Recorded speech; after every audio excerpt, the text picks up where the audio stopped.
Hey everyone, welcome to my channel. My name is Jamie and thank you so much for coming along with me on my very first reading vlog. This is a week of reading and I have definitely packed my week. I have four books in a week, which is not super normal, but we did make it happen for this vlog. And basically I'm just taking you through all of my thoughts on the four books that I read this week.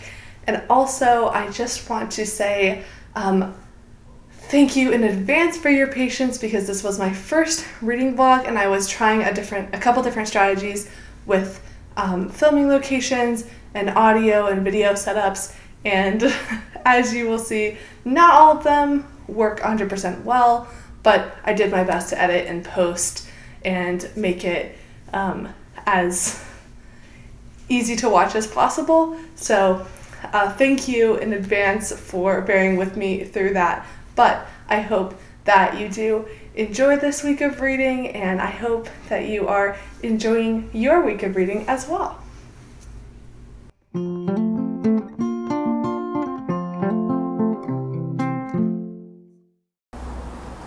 Good morning, happy Sunday. I am outside on my balcony doing some reading. Zuko is keeping me company. He loves to be outside.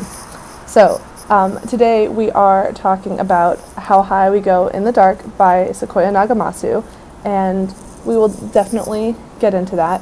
But I also wanted to mention this other book that I'm reading. This is a book club pick. This is How to Pronounce Knife by Souvankham. Apologies if I'm not pronouncing that correctly. I think it's Souvankham. I wanted to mention this book because I feel like it's actually a really great companion to How High We Go in the Dark, and that was unintentional. I did not plan for that to happen. It's just kind of a serendipitous situation, but that's why I wanted to mention it.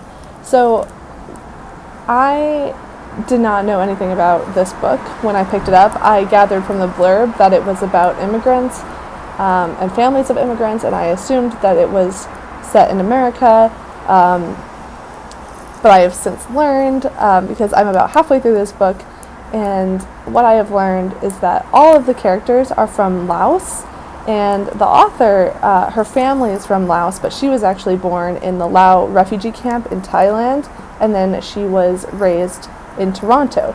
So these stories very likely are set in Toronto, even though it's never actually mentioned where they're set, but I'm just going to assume that's where they're set now. These stories are really grounded. They're very, very much a slice of life, just what these people and these families are going through as they kind of adjust to a place and a culture that they're unfamiliar with, but also kind of just unwanted in. These people face a lot of discrimination, and it's kind of their stories about dealing with that and living in a world where they are just always feeling themselves as outsiders, and just how they're building their life around that. So I've really been enjoying this. I'm about halfway through. It's a very short book, less than 200 pages. I'm right at halfway, and I think these stories are just so intimate, which I think is really unique and special. Like, they're just tiny, tiny pieces of these people's lives.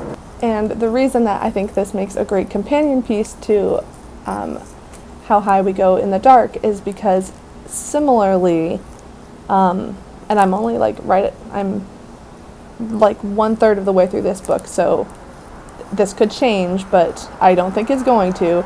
But all of the characters, or the POV characters in this book, are Asian, and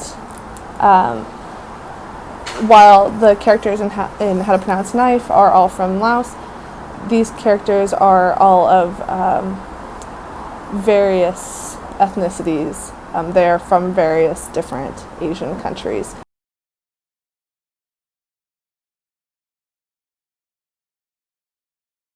let's talk about this now. I, again, did not know hardly anything about this book.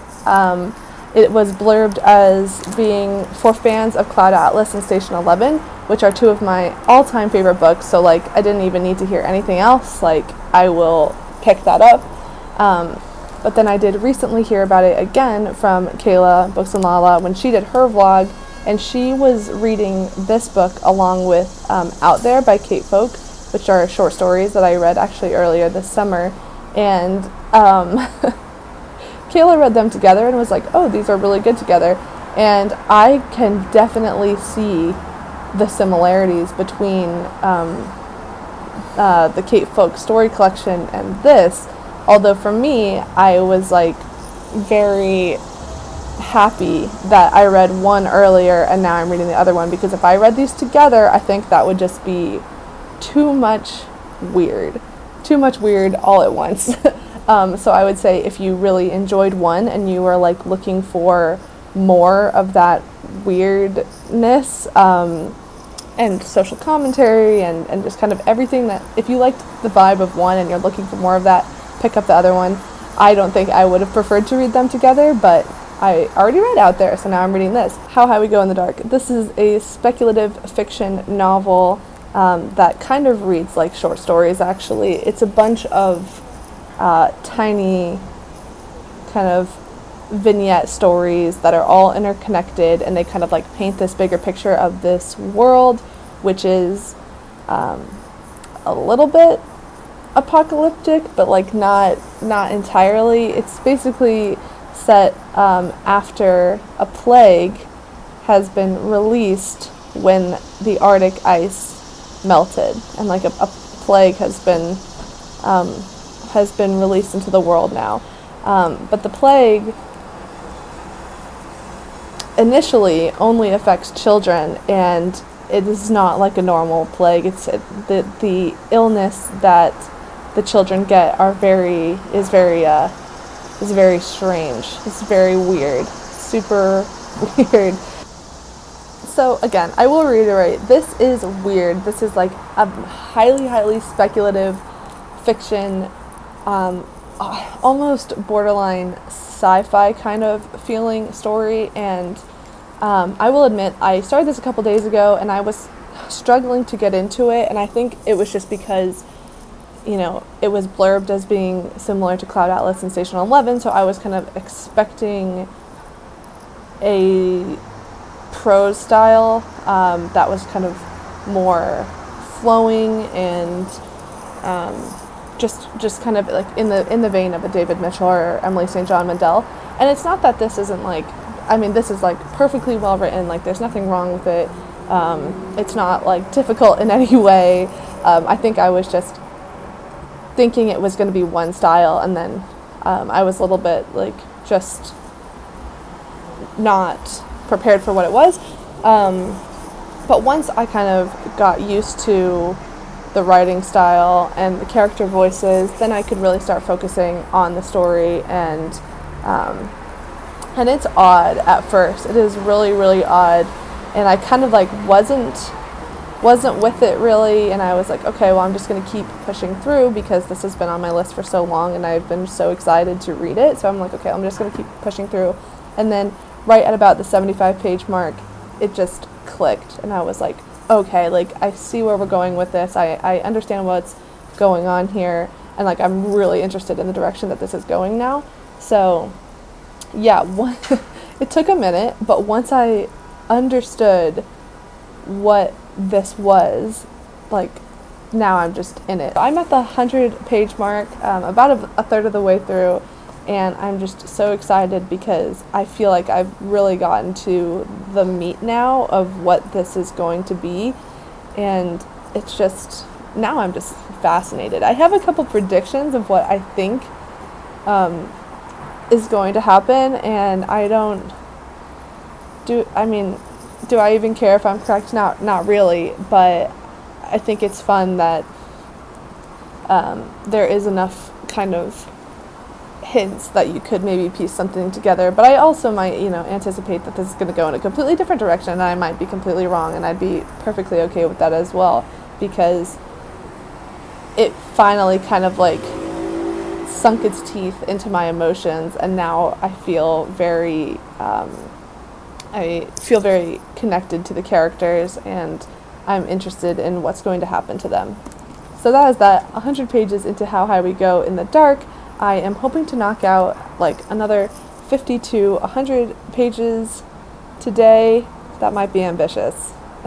And then I'm really hoping to wrap this up by Tuesday or Wednesday of this week. So I will keep updating you guys every about 100 pages or so. And then for How to Pronounce Knife, I will save that for my September wrap up. So there we go. There we have it. I will update you guys at the next 100 page mark. Good morning. Happy Monday. It is a very bright Monday morning, and I have a very, very, very busy week ahead of me, a very busy day ahead of me. I have a lot of things to do for work. I have to clean my house. I have to get some reading done. So I'm trying to just have a really productive morning, but I had to come and update you because I lied about some things in my last update. So let's talk about it. Okay, first thing I lied about, I said, I'm gonna read 50 to 100 pages of this. Yeah, no. I read about 25 pages of it. And that is because I had, just said, I'm finally getting into it. I'm really excited to see where this is going. Like, let's go. And then immediately the next chapter just ground the momentum to a halt, which is very sad. But yeah, luckily, so it's a novel. It's not short stories, but it is written and it reads like short stories. Each of the chapters is a completely new perspective, and it's just like a mini contained story, but they are all interconnected. So luckily, I don't think that we're going to be going back to that character. Maybe we will, I don't know. But so far we haven't returned to any characters other than just like tiny glimpses. I have got to finish this either today or tomorrow because I have Babel waiting for me at the library, and that is becoming a very high priority for me. So yeah, but I refuse to even go to the library and pick it up until I complete this book. So that's what we're going to do. All right, second thing I lied about. I said that I thought all the characters in this were from various Asian countries or different ethnicities, and now I'm not sure that that's true. I actually think that they are all Japanese American, which is great. The author is Japanese American, so he's actually speaking to a very specific cultural experience. As I said before, it's really interesting that I ended up reading these two books together because it's kind of like brought up a discussion in my book club where we talked about how it's nice to read stories from one specific culture and one specific experience, because we often, especially in Western countries, we treat all Asian countries and Asian ethnicities as kind of one large monolith culture, and the subtleties and the differences between those cultures are so important to understand. And that's kind of brought out in both of these stories. And one is Japanese American and the other is immigrant families from Laos. So those are, one is set in America, one is set in Canada. There are differences in these experiences, and while there are similarities, there's nuance. There's a lot of nuance in how these people are going about their lives, and just especially with one actually being Japanese American, that adds a whole nother layer to it, and that experience is going to be different than an immigrant experience. So I was very happy when I realized that all of these characters are going to be Japanese American, because I think that fits so well with what we are discussing and what's going on in How to Pronounce Knife. So I thought that was really cool. I will continue on with this today, and hopefully it's more exciting than that last chapter, but the previous 2 chapters were really good, so I'm not worried. Hello. So it's a bit later, and I am procrastinating cleaning my house, as one does, and I'm kind of just looking over at my physical owned TBR, and I just thought it might be fun to just walk through what is actually on my shelf and kind of start making a mental plan of when I actually am going to get to these books, because frankly, I have way too many and I need to do something. I need to challenge myself in some way. Like, let me preface this by saying I tried earlier this year. I was like, in 2022, I'm not going to buy a single book until I've read every book that I own. That failed very quickly, but I'm looking at this stack and just like, it's out of control. It's out of control. So I need to make a challenge for myself. Maybe I have to read 5 books on my physical shelf before I can buy any more or something like that, because we have a situation over there. We really, really do. So let's take a look at it.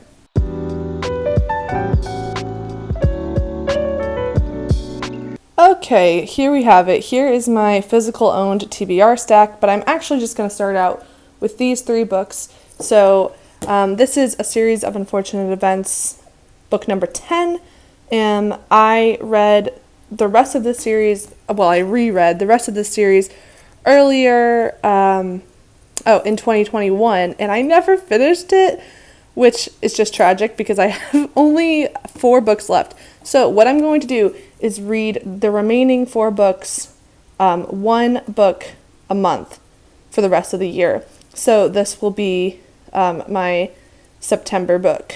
It's probably not going to happen until the very, very, very end of September because these books are for children, and like this is not going to take me very long to read, so I will save that for the very, very end.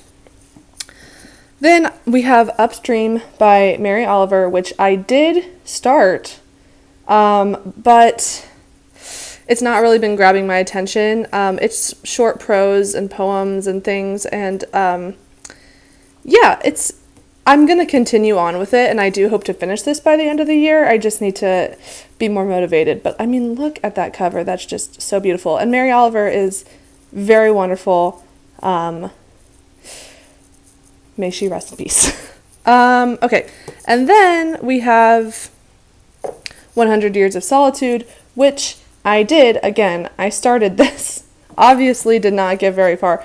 I started this because Emmy from Emmy Reads was doing a read-along for it. It's one of her favorite books, and it's not that I wasn't enjoying it, it's dense. It's really dense, and I thought that I might try the audiobook, and actually, oh my gosh, continuing conundrum, I had like 4 audiobooks come in all at once that I am in no position to pick up right now because I am listening to The 7.5 Deaths of Evelyn Hardcastle on audiobook, and I'm like 60% of the way through that, so I have to finish that first.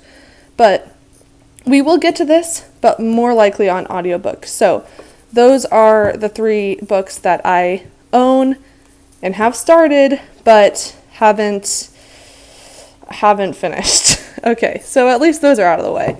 Okay, all right, let's see here. So I have the hardbacks, paperbacks. We'll start over here. Okay, Macbeth. I just got this last weekend in my Labor Day video. So this I intend to read very quickly, very, very soon, either this month or October.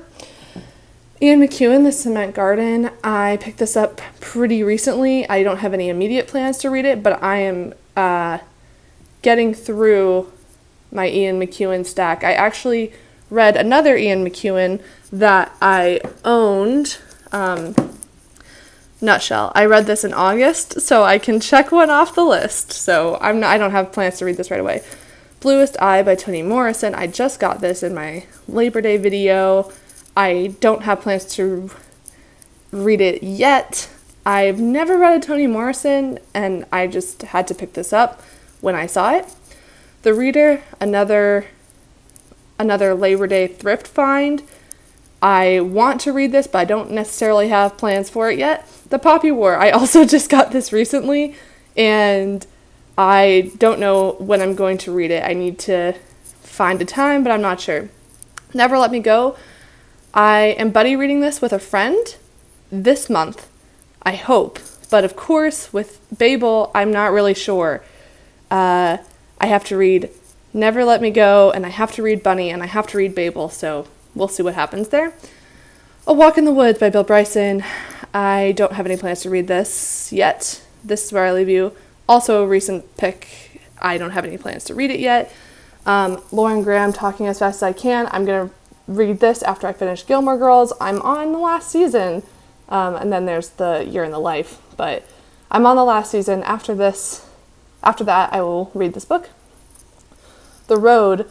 I plan to read this winter. Cormac McCarthy also has two new books coming out this year. And I'm not sure if I'm going to get to The Road before I get to those. We'll see. Year of Magical Thinking. I don't necessarily have plans to read anytime soon. Vicious. I'm hoping to get to this in October. I think, yes, it's a high priority for October. Asymmetry. I've had this on my TBR forever. I tried to pick it up once. I don't feel like it went well. So I need to find a time to do that. Pachinko. I know a lot of people really love this, but this is a long book. So it intimidates me. A Gentleman in Moscow. I've heard amazing things about this. I think it's going to be right up my alley. I am a little bit intimidated by it, though a friend told me that it's actually like very accessible. So I'm hoping to get to this in November. Bone Shard Daughter. I don't have plans. Bone Shard Daughter, I maybe we'll be able to prioritize this for November. Yeah, we'll say that. Okay, we go into hardbacks now. Now You Know It All, short story collection. I just found this cover. I found it for $1 and I was like, sure. But I don't think I'm going to read this until probably next summer. This is a short story collection that takes place in, set in small town North Carolina. And you know what? I've been reading a lot of books recently that take place in that part of the country, so I'm just gonna not for now. Another Ian McEwan I found at the Labor Day haul. One Italian Summer by Rebecca Searle. I'll read this next summer. You're Invited. I'm reading this for the Literally Dead Book Club in October. Razorblade Tears. I hope to get to this soon. Maybe at the end of this month. Maybe in October. I hope to get to it soon. Girl A. Don't yet have plans. It's a tough read, I've heard, so it's just something you gotta be in the mood for, and I haven't been. The Vanishing Half. I desperately want to read this, but I'm waiting for the audiobook, and I think it's going to come in like a couple weeks. The Dutch House. I don't have plans to read this yet. Death of Jane Lawrence is my October priority. Inheritance of Orida Divina, if I'm pronouncing that correctly, which I'm probably not, or Kida Divina. I hope to get to this in November or October. My Dark Vanessa, November. Dear Edward, I hope to get to it by the end of the year. Tomorrow and Tomorrow and Tomorrow is an October priority. Even though it's not a spooky season read, it's a brand new release. Brand new release. Well, August, so I guess it's not like the most new. But I definitely want to read this before the year is up. Cuckoo Cloudland. I tried, man. I tried. It's, a very large book. Tried to read this. I got about 100 pages in and just just stopped for some reason, so I don't know that I'm going to get to this by the year's end. The Bone Clocks by David Mitchell. I love David Mitchell so much, and I got this beautiful hardback version for $3 at my library book sale, which is amazing. And I do hope to read it by the year's end, but once again, well, this one's actually shorter. This one's only like 400 pages, so we might be able to do that. And then The Passage, this was a gift to me. That is a long book. That's a long book, so it intimidates me, so therefore it's just been sitting right there. So there we have it. It's not bad. I know that, like, by BookTube standards, this is not a large physical TBR, but I just, here's the thing. I don't think that people are ever, like, out buying books that they have absolutely no intention of reading. Like, I know that we all have a much larger TBR than we could ever actually get to. I get that.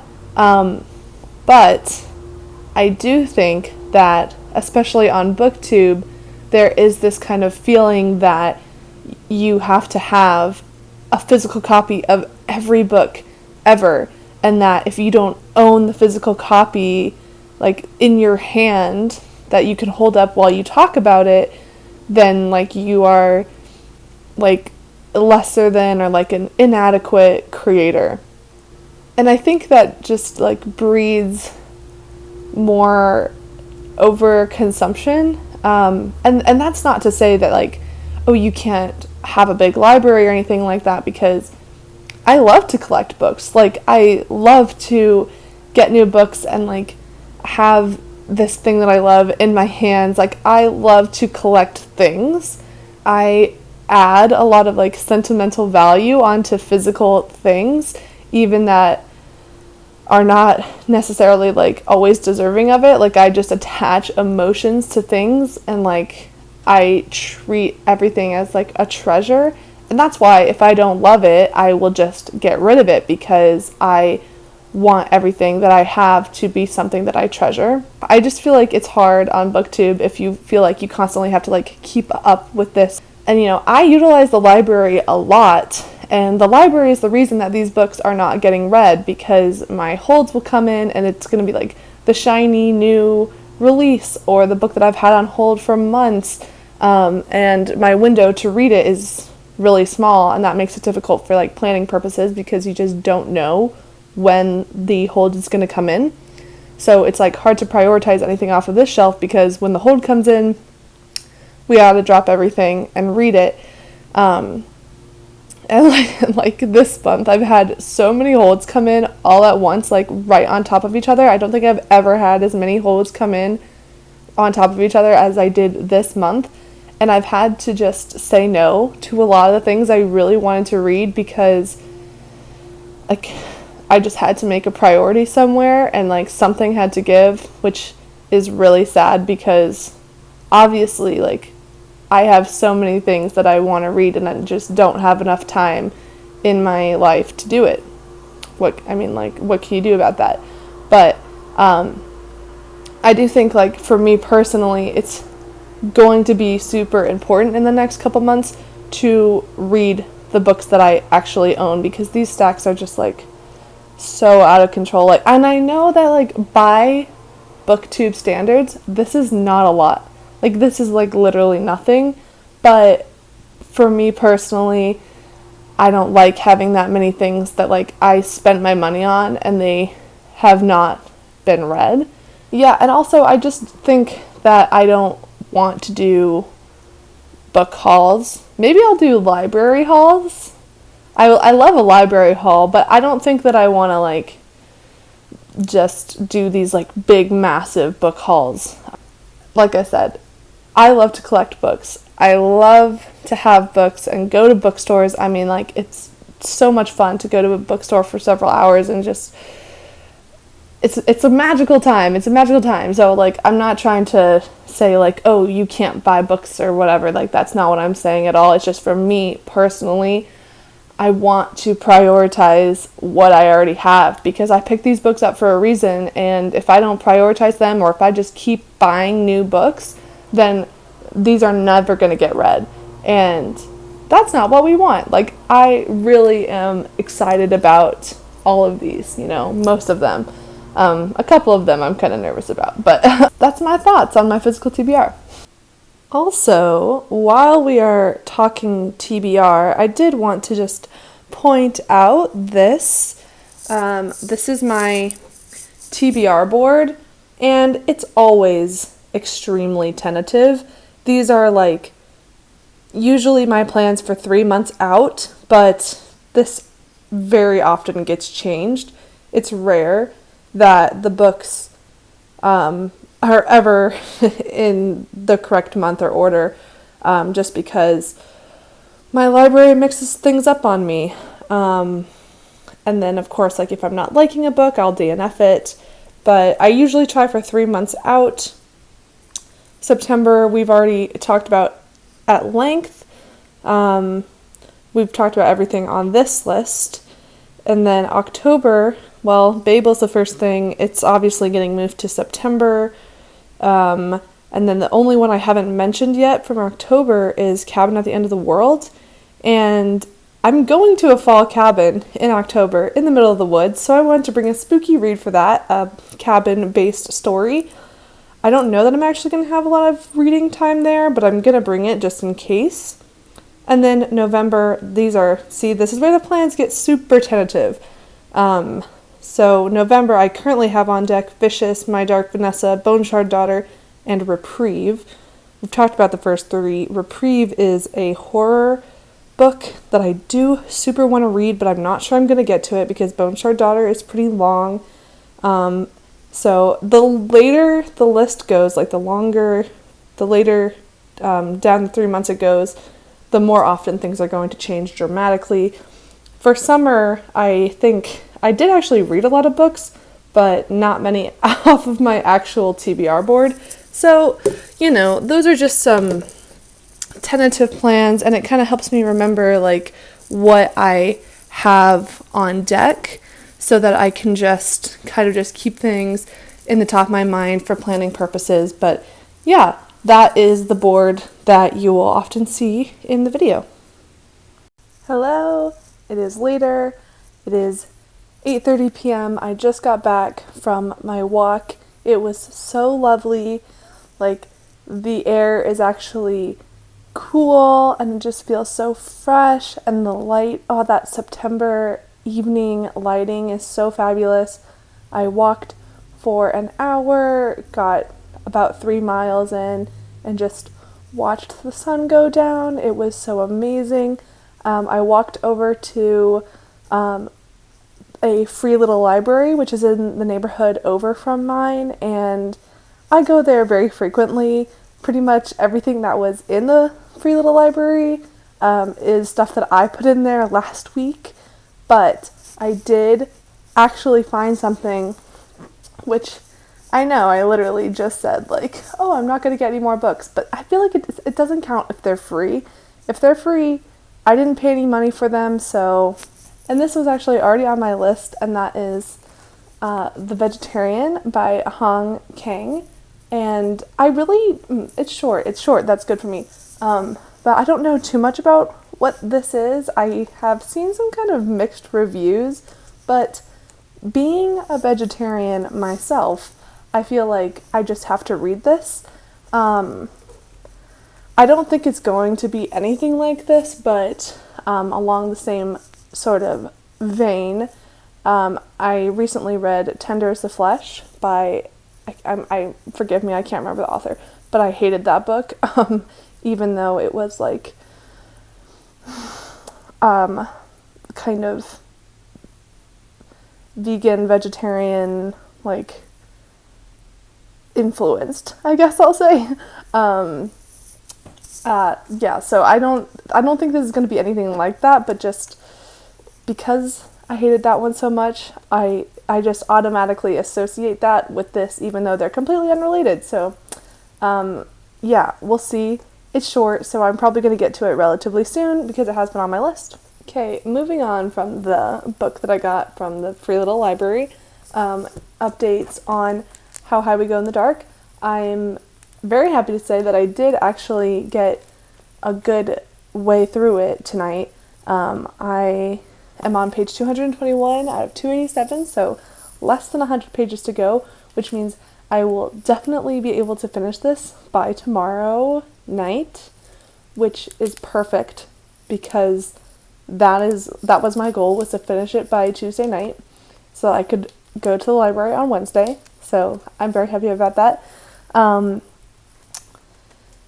So I do wish that I was liking this more than I am, because on paper this is like the exact book that I love. I can definitely see why it's been compared to Station 11. It definitely has Station 11 vibes, but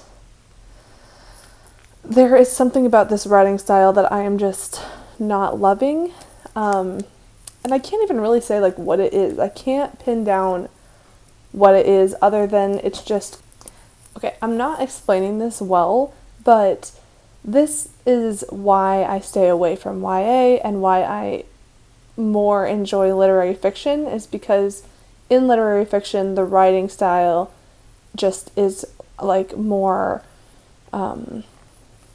like poetic almost, because I don't want to say like it's always elevated, because it's, I mean, what does that even mean? But this is like much more kind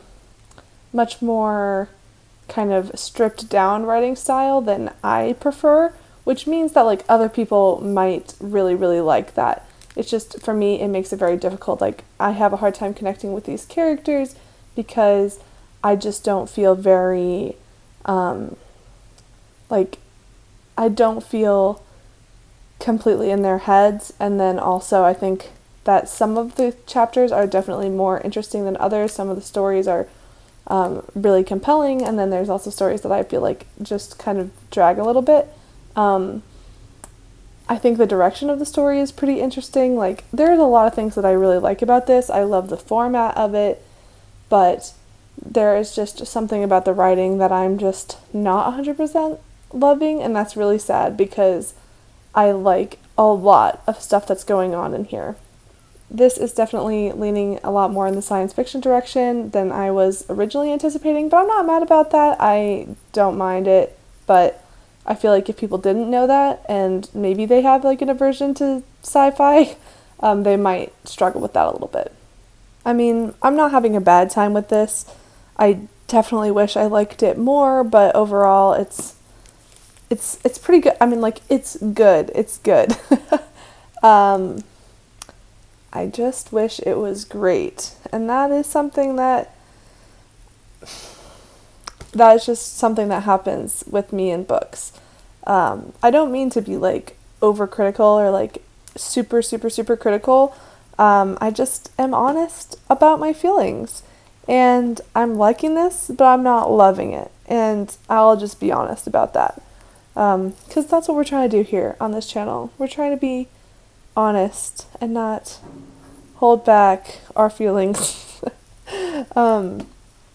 Okay, and then last little book update. On my walk, I was listening to The 7.5 Deaths of Evelyn Hardcastle on audiobook, and I'm very close to the end. I mean, I've got to be like about 80% of the way through. I forgot to put this on my September TBR because I actually started it in August, so this has been an ongoing book from August, and it's another one that I really appreciate the format. I think there's a lot of great things going on. I actually like the writing in this one a lot. It's like, it's a great kind of like atmospheric read. It's like an English manor house, but there's a mystery and there's like a bit of a magical element. But it's just, I mean, it's just a nice vibe, and it's just a lot of fun. It's a cozy kind of feeling. But that being said, I'm not like on the edge of my seat or anything. I think it's solid, and I have been enjoying it, but it hasn't been like mind-blowing in any way. But I am happy that I read it. Like, I say read it, and I have not finished it yet. I have about 20% left. But you know what I mean. Like, with both the How High We Go in the Dark and 7.5 Deaths of Evelyn Hardcastle, they're both kind of books where I'm like, I will be happy that I've read these when I finish them, even if they weren't complete, like, knockouts. Which it's not often that I ever have a 5-star read. Like, it is really, really, really hard for me to find 5-star reads. So, I mean, these are, you know, if it's enjoyable, if I did not DNF it, I feel like it was worth my time. So, I'm going to wrap this up tomorrow and potentially might attempt to finish Bunny before I go to the library. We will see. I have to decide about that. We'll see. Hello again. It is Tuesday, almost 7 p.m., and I have just finished How High We Go in the Dark.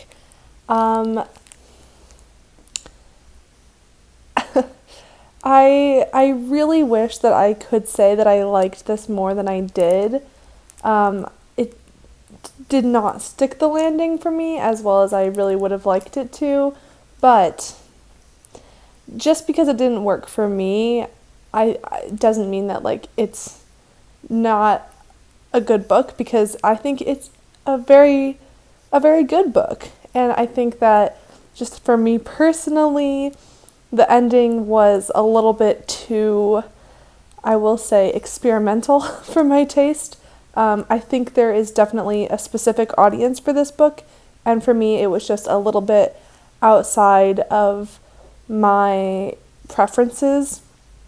For readers who like sci-fi, who like a little bit more of like the weird and outside the norm and like very experimental, this might work better for them than it did for me.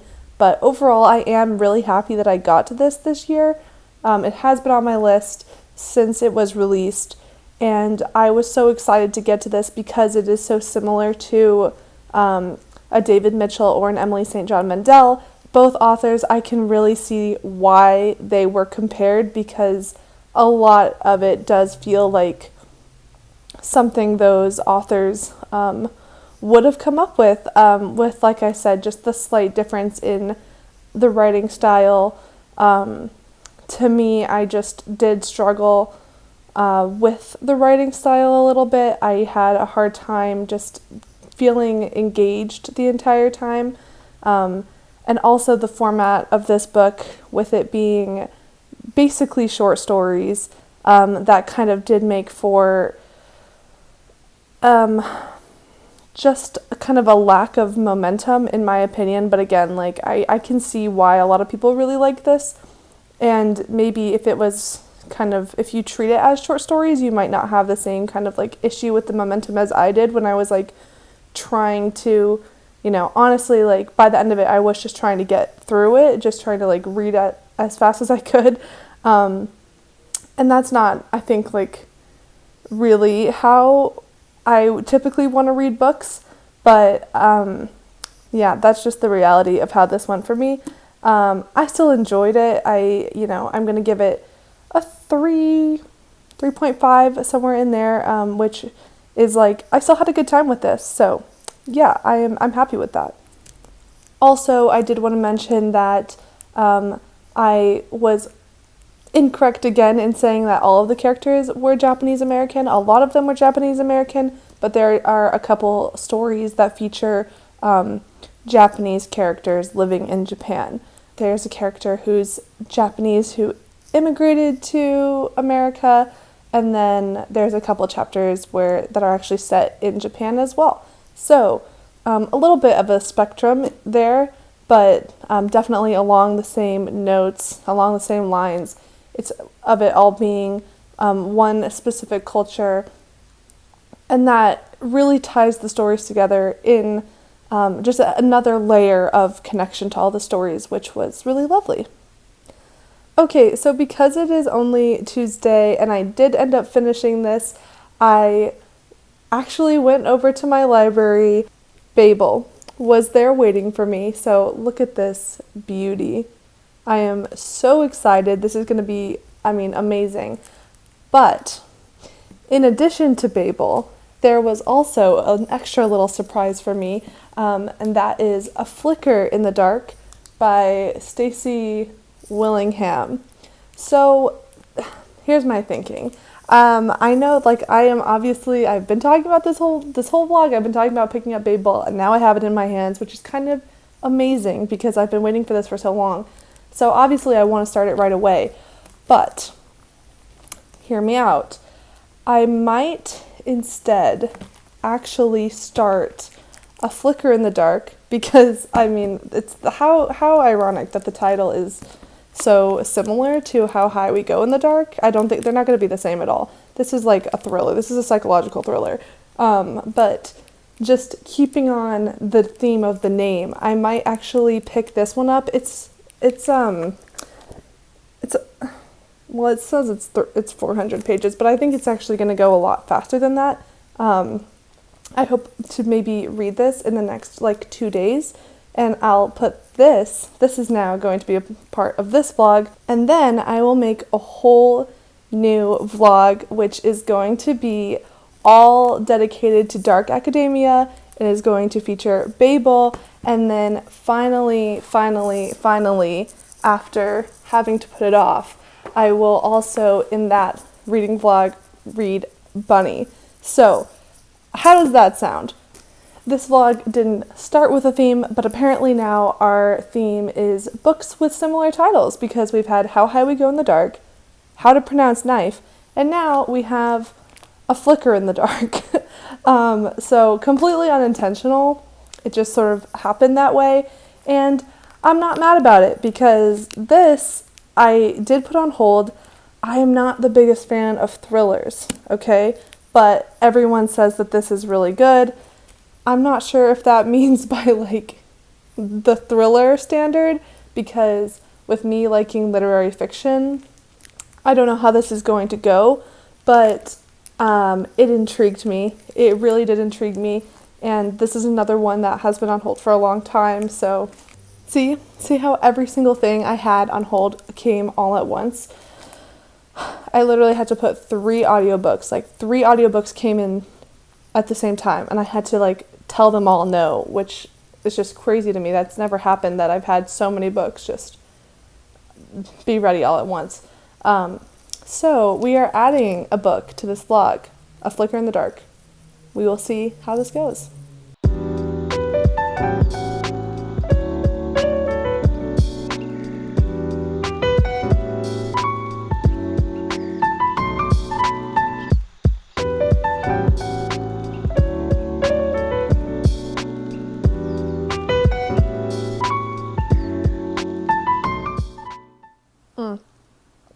Delicious. Good morning. It is Wednesday morning. I have quite the to-do list ahead of me today, so we're gonna make this quick. Look at my bouquet. Isn't it beautiful? Found that in the reduced flowers section of my grocery store. This was originally $35. I got it for $6. It's a huge bouquet. I don't put it right here. This is really low. I usually put it on a much higher shelf where the cats can't get to it, and I do take out the lilies. So no cat issues. Last night I did make some progress on A Flicker in the Dark. Only 50 pages, so nothing crazy, but I did get started. And 50 pages, it moves pretty quick. We're getting right into it. Not wasting a lot of time, which is good because I don't want a lot of backstory or fluff in my thrillers. Let's just get to it. And this is about a woman who, when she was 12, her father was convicted of kidnapping and killing 6 teenagers in her town. That's a messed up situation for her. Yikes. Well, it's 20 years later and she's about to get married when all of a sudden the kidnappings begin again. So her father's in prison, so we've been told. So she now has to figure out who is behind the kind of copycat crimes. Crimes? I don't know if anybody's murdered yet, so that's why I say crimes instead of murders, but I'm assuming someone's going to get murdered. When it comes to me and thrillers, I don't usually do super well with them. It really just depends. I mean, I am very, very, very big on writing and like the writing style, and typically they are just very bland and cliched and just kind of like boring or on the nose or just all the things I don't like in my writing. But at the same time, if the plot is moving fast enough and like the intrigue is there, I can look past the writing. Like, I still won't be super happy about it, but I can look past it and, still have a good time.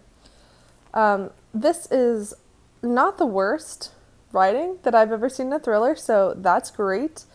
But, it's nothing special at this point.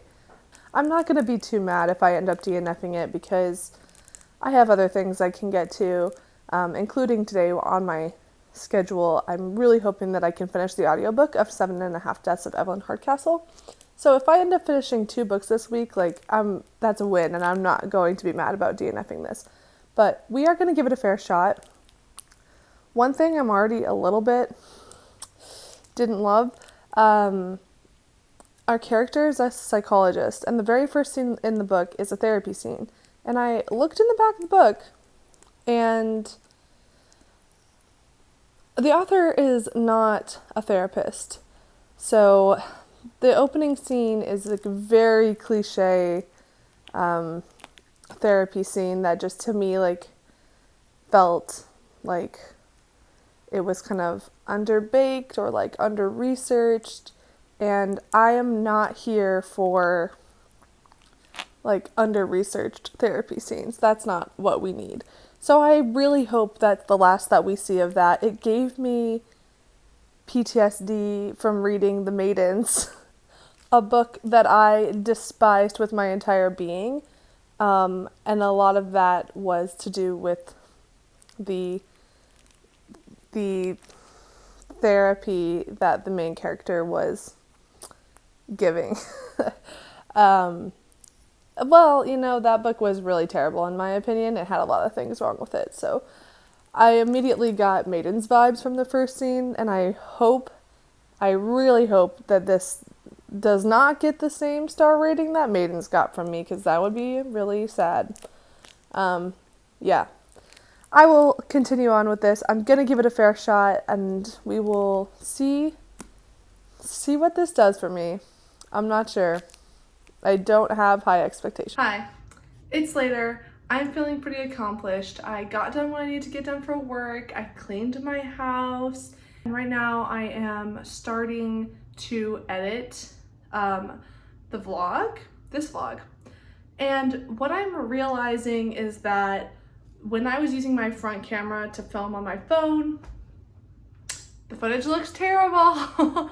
So I'm just trying to experiment with different camera options, and obviously I will just have to use the tripod setup, which is, it looks and sounds better, so that's not a bad thing. I also finished my audiobook, and that was the 7.5 Deaths of Evelyn Hardcastle, and it was good. It was good. It's it's not little. It's almost 600 pages, so not little.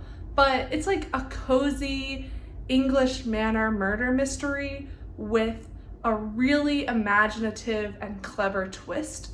Basically, our main character, he is thrown into a Groundhog Day situation where he replays the same day over and over, except every day he wakes up in a new person's body.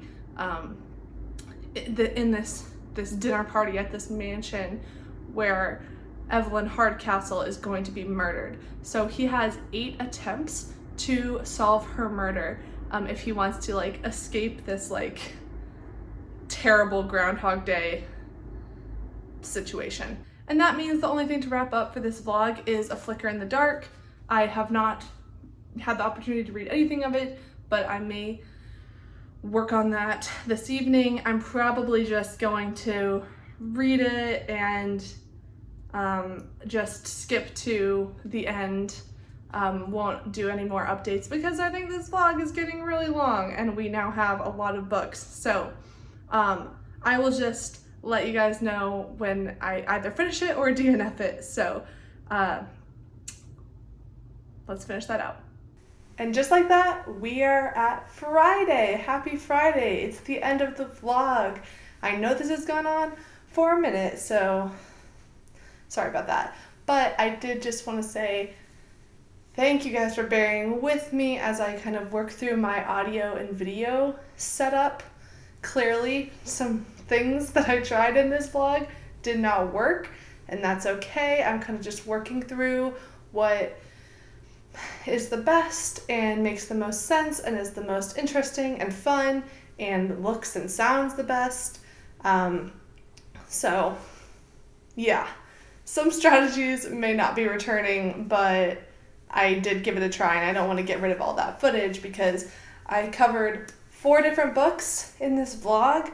And yeah, really quickly, let's talk about the last one. The last one being A Flicker in the Dark by Stacy Willingham. I finished this last night. I'm sorry, this was a waste of my time. I kind of knew that it would be though, like I didn't have high expectations. I don't understand why I thought this was going to be any different. This is just like your regular run-of-the-mill thriller with the same tired cliches, like all the same tropes. We have our main character is a woman who's like addicted to pills and alcohol and just all of that trope that I'm really over and I don't want to see anymore. Thrillers just tend not to work for me really because you already know there's going to be a lot of twists, so you're going to just suspect everybody, and I don't think that these twists worked that well at all. I don't think they made any sense. I didn't see any logic in this story whatsoever. I don't think it was really unique or original or anything like that, so just I'm going to forget about this immediately, and I hope to just pass it off to somebody else. I hope they have a better time with it, but this was absolutely not for me. 2 stars. 2 stars. Yeah, so that was our 4th book of the vlog. We have How to Pronounce Knife, How High We Go in the Dark, The 7.5 Deaths of Evelyn Hardcastle, and then A Flicker in the Dark. So we covered a lot. I'm not going to give dedicated reviews to all of these books because the thriller, it's not for me, and I don't review thrillers unless I really find something special about them because I am not its intended audience, so it's not really fair if I review it by completely different standards. So 7.5 Deaths of Evelyn Hardcastle has been out for a while, like a long time, several years, so I mean, I gave it 3.5 stars. That's my review. I did do a dedicated review for How High We Go in the Dark, which is already up on this channel. And then the 4th one, How to Pronounce Knife, I will include in my September wrap-up. I feel really accomplished this week. I finally get to start on Babel, which Babel and Bunny will be included in my next vlog, which is going to be Dark Academia themed. Exciting. I'm really excited. So that's what I'm going to do with the rest of my afternoon. Finally, start Babel. So thank you guys so much for coming along with me this week, seeing what I've been reading. Let me know in the comments below what you have been reading this week and what you're looking forward to reading next. Thanks so much and have a wonderful weekend.